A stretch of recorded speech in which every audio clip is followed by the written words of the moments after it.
Hello students, physical chemistry की previous classes में हमने थर्मोडायनेमिक्स 1 के अंतर्गत टॉपिक्स पढ़े और उससे संबंधित डेरिवेशंस किए। आज हम कैलकुलेशन वाला पार्ट करेंगे। कैलकुलेशन वाले पार्ट के अंतर्गत हम देखेंगे calculation of W, Q, du and dH for the expansion of an ideal gases under isothermal and adiabatic conditions for reversible process। ये सभी कैलकुलेशंस हम कुछ आज और कुछ हम नेक्स्ट क्लास में कंप्लीट करेंगे। फर्स्ट न्यूमेरिकल दिया हुआ है, a certain amount of an ideal gas is compressed adiabatically and reversibly at 0 degree Celsius to a pressure 20 times its initial pressure. Calculate the final temperature of gas for gas gamma equal to 1.42। यहाँ दिया गया है कि किसी भी आदर्श gas की एक निश्चित मात्रा को रुद्धोष्म और उत्क्रमणीय स्थितियों में संपीड़ित करने पर, कंप्रेस करने पर उसका प्रेशर प्रारंभिक दाब से 20 गुना हो जाता है, 20 times of its initial pressure. तो हमें फाइनल टेम्परेचर की गणना करनी है और गामा का मान दे रखा है 1.42।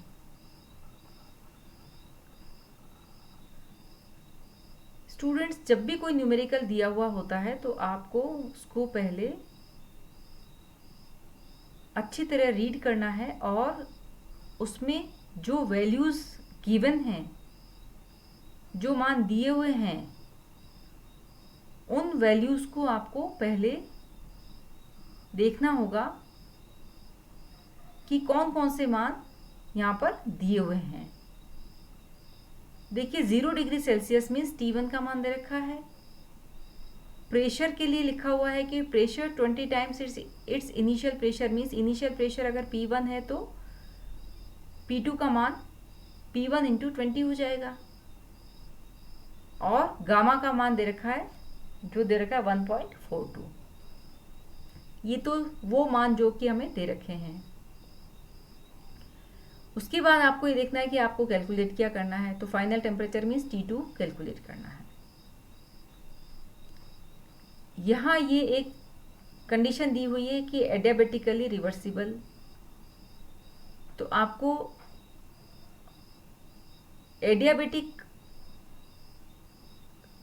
प्रोसेस के अंतर्गत जो हमने कॉन्स्टेंट्स निकाले थे, उन कॉन्स्टेंट्स के बारे में जानकारी होनी चाहिए और आपको याद होने चाहिए वो कॉन्स्टेंट्स।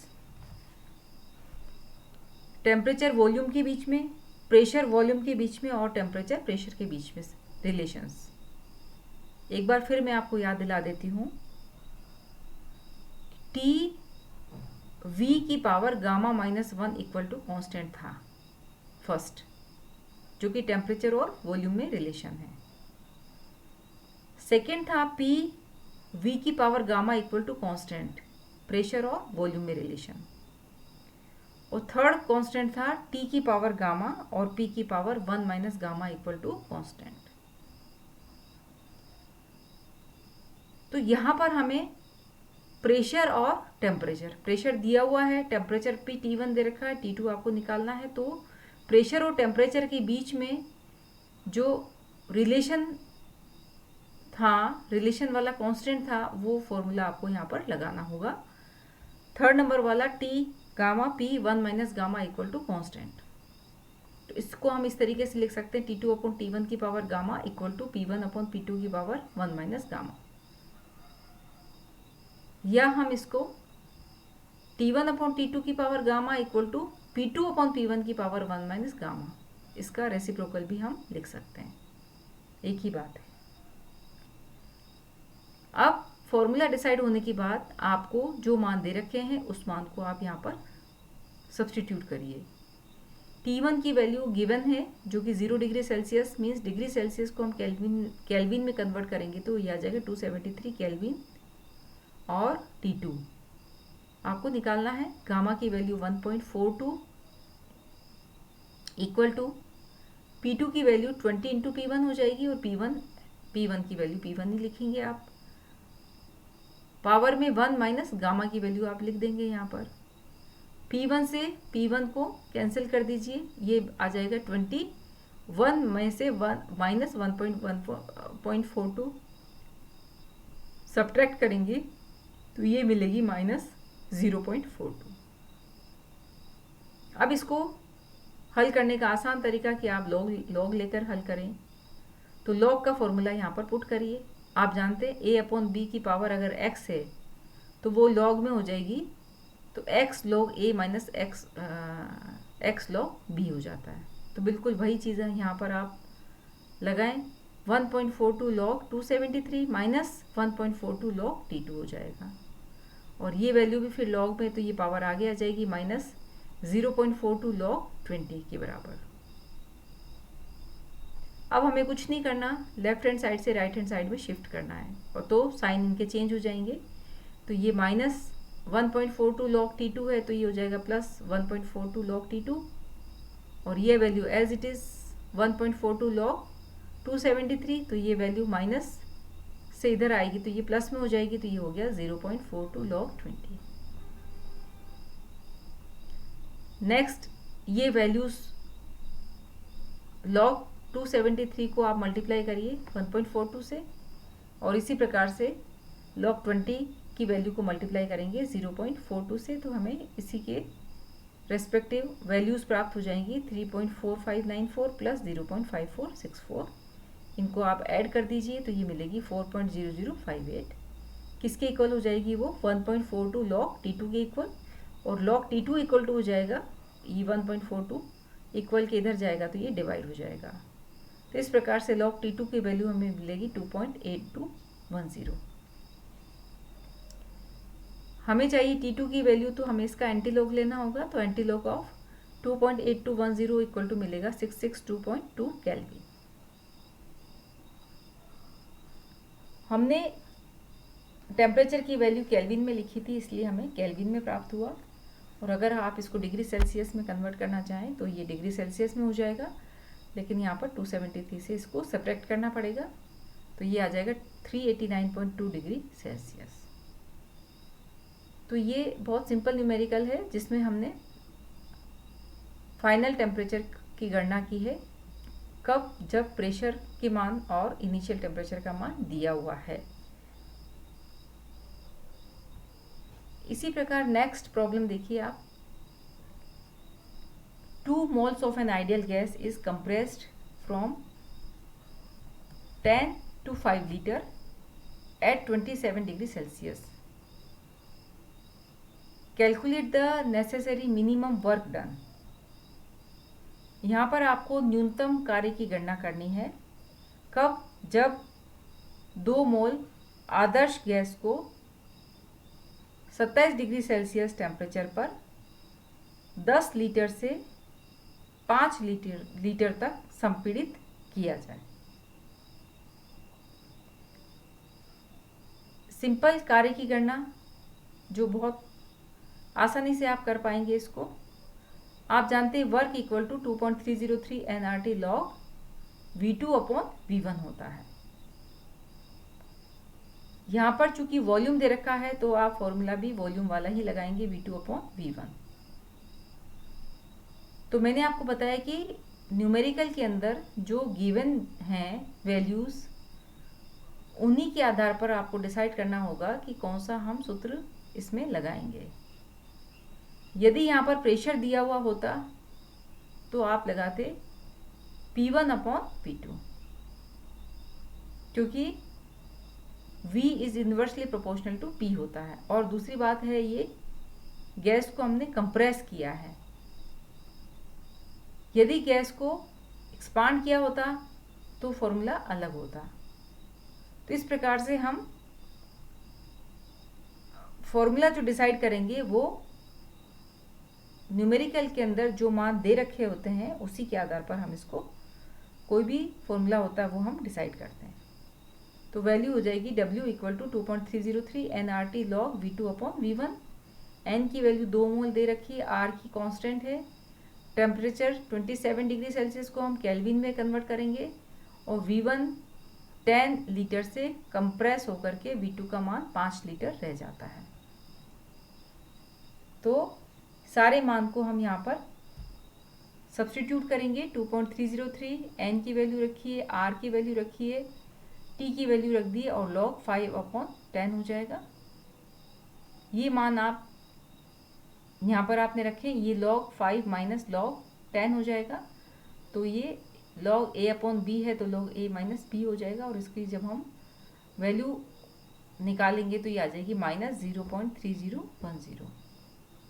इन सब को मल्टीप्लाई करिए आप तो ये मान आ जाएगा -3457.9 जूल में।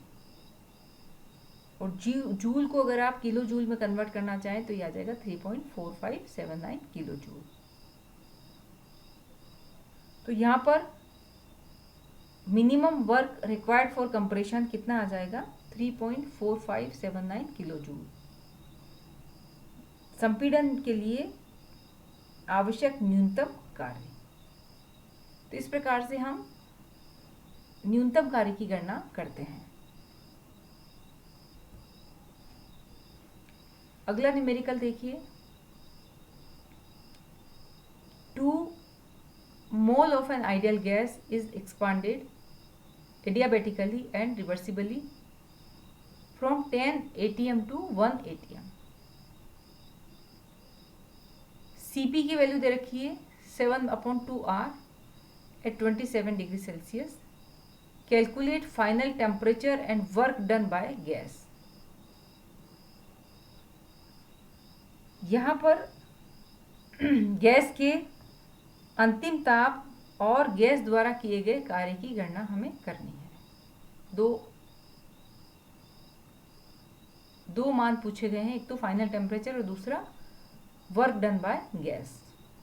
कब? जब 27 डिग्री सेल्सियस पर 2 मोल आदर्श गैस का 10 वायुमंडलीय दाब से 1 वायुमंडलीय दाब पर रुद्धोष्म उत्क्रमणीय प्रसार होता है। इस क्वेश्चन के अंदर गामा का मान डायरेक्टली नहीं दिया गया है, सीपी की वैल्यू दे रखी है। तो देखिए सीपी का मान अगर दे रखा होता है तो हम सीवी का मान आसानी से निकाल सकते हैं, क्योंकि आप जानते हो कि CP minus CV equal to R होता है। तो सीपी है 7.2R, तो सीवी इक्वल टू हो जाएगा सीपी माइनस आर। सीपी की मान को आप रखिए यहाँ पर 7/2R minus are equal to मिलेगा 5/2R। तो इस प्रकार से हमने सीपी के मान के आधार पर हमने सीवी के मान की गणना कर ली। अब एक्चुअली एडियाबेटिक प्रोसेस के जितने भी कांस्टेंट है उसमें हमें गामा की आवश्यकता पड़ती है, तो गामा हमें फाइंड आउट करना ही होगा। तो गामा की वैल्यू हो जाएगी CP/CV। तो ये वैल्यू हो जाएगी, CP का मान रखिए और CV का मान रखिए, तो R से R कैंसिल हो जाएगा और ये मान मिलेगा आपको 2 से 2 और भी कैंसिल हो जाएगा, 7/5 के बराबर इक्वल टू हो जाएगा 1.4। तो इस प्रकार से गामा का जो मान कितना आ गया, 1.4 के बराबर आ गया। अब वही मैंने आपको बताया कि जो मान दे रखे होते हैं उसके आधार पर हम फॉर्मूला डिसाइड करते हैं। तो यहाँ पर भी प्रेशर का मान दे रखा है, T1 का मान दे रखा है, हमें फाइनल टेम्परेचर निकालना है। तो रिलेशन भी हम टेम्परेचर और प्रेशर वाला ही यहाँ पर लिखेंगे। T2/T1 की power gamma equal to P2/P1 की पावर गामा माइनस 1। देखिए पहले वाले में हमने लिखा था 1 माइनस गामा, लेकिन यहाँ पर हमने इसका रेसिप्रोकल किया है, तो ये हो जाएगा P2/P1 की पावर गामा माइनस 1। P1 की वैल्यू 10 ATM, P2 की वैल्यू 1 ATM, T1 की वैल्यू 300 केल्विन और T2 हमें फाइंड आउट करना है, गामा की वैल्यू 1.4। तो ये सब वैल्यूज़ हैं, गिवन है और गामा हमने फाइंड आउट किया है। ये सारे मान हम यहाँ पर रखेंगे तो ये वैल्यू मिलेगी T2 इक्वल टू 300 केल्विन की पावर 1.4। इसी प्रकार से P2 की वैल्यू 1 हो जाएगी, P1 की वैल्यू 10 हो जाएगी की पावर 1 माइनस 4 माइनस 1। इसको हम क्रॉस मल्टीप्लाई करके लिखेंगे तो ये हो जाएगा T2 इक्वल टू 300 इंटू 1/10 की पावर हो जाएगी 0.4, क्योंकि हम इसको 1.4 माइनस 1 तो बचेगा 0.4 और ये क्रॉस मल्टीप्लाई किया है तो ये पावर भी डिवाइड हो जाएगी 1.4 केल्विन में। तो इस प्रकार से हमें प्राप्त हो जाएगा 155.38 केल्विन। तो ये हमने निकाला है फाइनल टेम्परेचर केल्विन में। अगर हमें डिग्री सेल्सियस में करना है तो हम इसको सब्ट्रैक्ट करके लिख सकते हैं। इसके बाद हमें निकालना है work done by gas. Because यहाँ पर रिवर्सिबल एडियाबेटिक एक्सपांशन का केस है, इसलिए जो कार्य की गणना करेंगे वो इस फॉर्मूले से करेंगे जिसको हमने प्रीवियस क्लासेस में कहीं हमने डिराइव किया था, W equal to minus N C V T2 minus T1।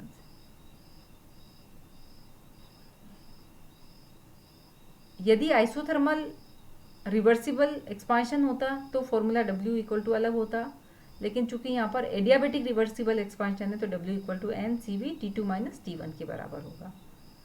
N की वैल्यू आप जानते हो 2 है, CV की वैल्यू आपको पता है, R की वैल्यू CV इक्वल टू होगा 5/2R और T2 की वैल्यू आपको पता है माइनस T1 वैल्यू पता है। सारे मान को रखने के बाद जब हम इसको सोल्व करेंगे तो ये वैल्यू मिलेगी 6011.85 जूल के बराबर। तो इस प्रकार से हम जो भी वैल्यूज़ दे रखी होती है उसके आधार पर फॉर्मूला हम लगाते हैं और उसको सोल्व करके हम जो ऑब्जेक्ट है हमारा उसको हम कंप्लीट करते हैं।